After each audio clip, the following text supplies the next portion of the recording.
Welcome back to the round of 4 in the Star Sock tournament.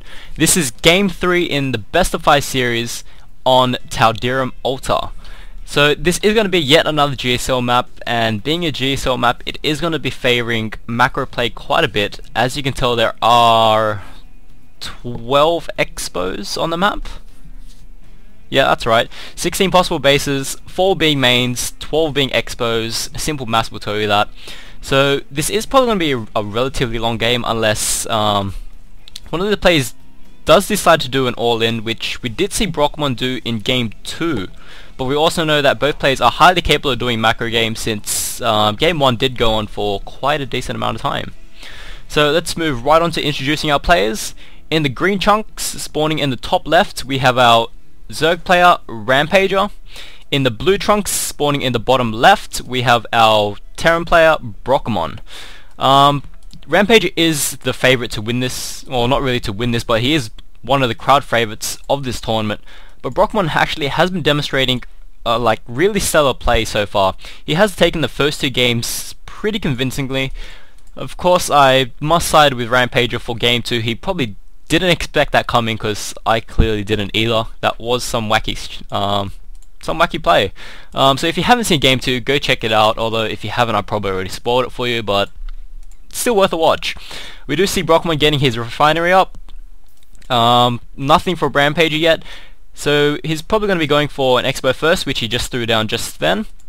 Again, this is a GSL map, so it is going to be favouring macro quite a bit.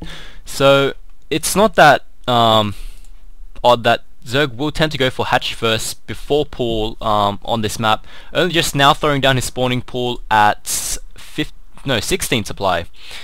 At the moment, Brockemon is just looking to complete his wall in. Just he's playing pretty standard at the moment. Actually cancelling his gas. Question is, did Zerg doesn't even know where he is at the moment.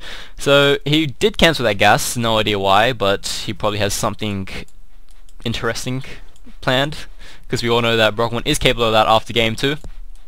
Now Brockemon is going to see this hatch go up, so he can probably choose to be a bit aggressive, try to punish the Zerg for being a bit too greedy, but it looks like the Terran is going to be looking to get his own expansion up as well. So he is trying to keep up with the Zerg on economy, and as we all know, if Terran and Zerg are on equal bases, the Terran is actually going to have a lot better economy due to those mills. So Rampage's expo is finished. He's transferring his drones over. He is getting his gas up, which is slightly late, but because he did go for hatch first, that's not really going to matter all that much. Now we do see Brockemon going for 3 barracks, probably looking to throw down a 4th. Come on, SCV. Build the 4th. Still waiting for the minerals. And we'll come back to that. At the moment we do see both players playing pretty standard. Rampager throwing a spine crawler down at his expo just to help defend. We do see some lings pushing in, probably trying to just poke around to see what they can actually see. And the 4th racks does get thrown down. So at the moment Brockemon going for 4 racks. Still no definite tech tree from the Zerg. Still getting a couple of Zerglings out, choosing to drone up pretty heavily at the moment. The Terran could try to punish the Zerg still, but at the moment, if you look at the economy tab, the Zerg is actually still behind. 700 minerals per minute against the Terrans was 800, now around 650. He does have a mule on the field, so that's probably going to bring him back up to around 700 or so, which it currently is, jumping up to 800. So like I said, Zerg vs Terran, if they're on equal bases, they're actually going to... The Zerg is actually going to be behind on economy, so you actually want to try to stay 1 base ahead. But at the moment, he doesn't really have the units to defend a 3rd expo. He does start breaking down the rocks in preparation for the 3rd, but we'll just have to see what he chooses to go with. Rampager does get his 2nd gas up, as well as a baneling's nest.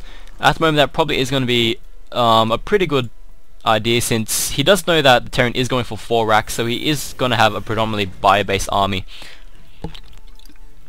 Now we do see Brockemon actually pushing out with a couple of Marines. We'll just have to see if he can actually do enough economic damage without losing too many of the units. Rampager is getting Zergling speed up, and he is going to see 1 Zergling poking around, but that isn't going to really matter all too much. Rampager actually choosing not to break down the rocks. Brockemon returning to base. I have no idea why. Yeah, both players are probably just going to be macroing up for a while. So, because it is kind of a macro map in most cases, we're not going to see that early of aggression. We'll probably just see a couple pushes here and there. It's going to be a bit back and forth, but other than that, both players are just going to be focusing on getting their tech trees up, getting their economies up, and the Terran is getting stim, which is pretty standard. Well, it is standard actually, since he is going mainly bio-based. He is getting 2 factories up, so he is probably going to get his siege tanks up without getting the Hellions. Generally he prefers to get Hellions when it's early game, but this late it's probably just going to go straight to siege tanks. Now we do see a lot of Zerglings and Banelings for the Zerg. No other alternate tech path at the moment. He is getting his lair up, so probably going to go straight for Spire tech, skipping the roaches completely. And now he decides to go back to breaking down the Disruptor rocks. Now we do see 2 tech labs getting thrown down on the 2 factories, so we are going to be seeing siege tanks and not Hellions, although we could see a couple of Hellions come out from one of the factories in conjunction with the Infernal Pre-Igniter. Now the rocks are down, so Rampager is probably going to be looking to get his 3rd up pretty soon. Other than that, Zerg still isn't really doing all that much. He is getting double Evo chambers up to get those essential upgrades. But the lair is finished, so we'll just have to see if he chooses to go with what kind of tech path he actually chooses to go down. He does throw down his Infestation Pit, which will be pretty good against his bio-based army since Fungrowth does quite a bit of damage now.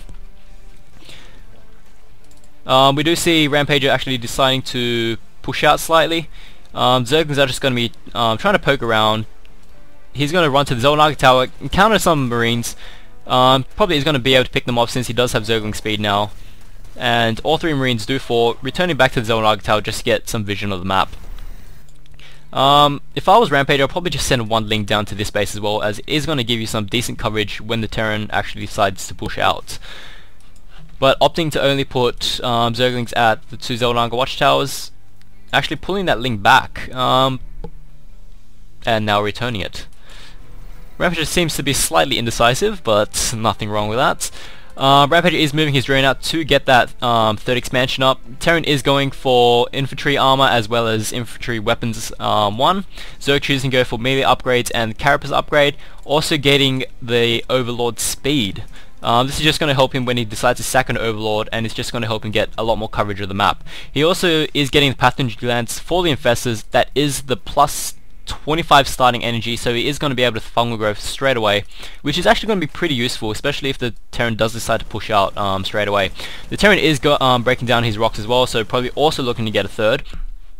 And like I said, this is basically going to be a macro based game. Brockemon does choose to actually get 2 Hellions out on the field. That's probably just going to be to help scout around, get around the map pretty easily. He is getting vehicle weapon upgrades as well as combat shield.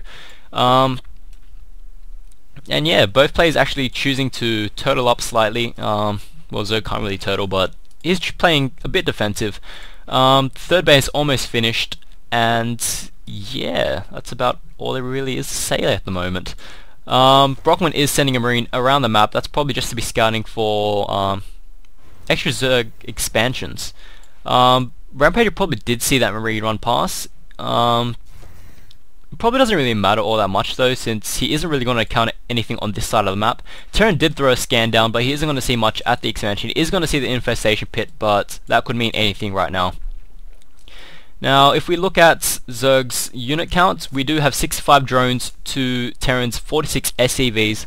If we look at the income tab, it is going to be favouring Zerg quite heavily, 1,700 minerals per minute, compared to Terran's 1,000 minerals per minute. So Zerg is actually in a pretty good position at the moment. If he continues at this pace, he should be able to out-macro the Terran pretty easily. And the 2 Scouting Hellions do get taken out, not actually able to cause much damage at all.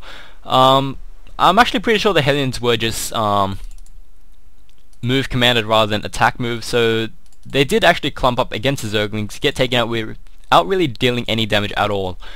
Terran just standing by the rocks, probably expecting an expansion to get thrown down anytime soon. Rampager does have an Overlord down here